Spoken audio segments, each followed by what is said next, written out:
Hello everyone.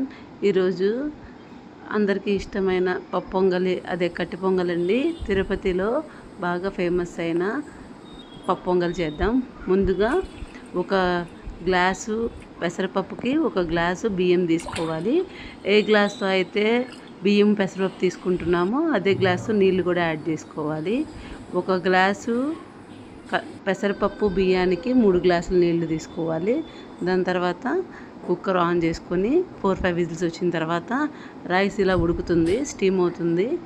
దాని తర్వాత మన ఇంట్లో ఉన్న జీడిపప్పు, అల్లం, పచ్చిమిర్చి, జీలకర్ర, కరివేపాకు ఇలా చక్కగా తీసుకొని దాన్ని చిన్న చిన్న పీసెస్గా కట్ చేసుకోవాలి. పచ్చిమిర్చి, అల్లము, కరివేపాకు, జీడిపప్పుని చిన్న చిన్న పీసెస్గా కట్ చేసుకోవాలి.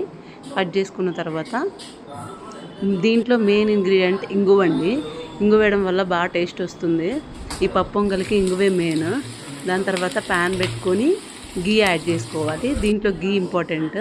యాడ్ చేసుకున్న తర్వాత మిగతా స్పైసెస్ అన్నీ వేసేసిన తర్వాత ఇలా కుక్ చేస్తే కట్టి పొంగల్ రెడీ అవుతుంది. పప్పు పొంగలి వేడివేడిగా సర్వ్ చేసుకుంటే టేస్టీగా ఉంటుంది.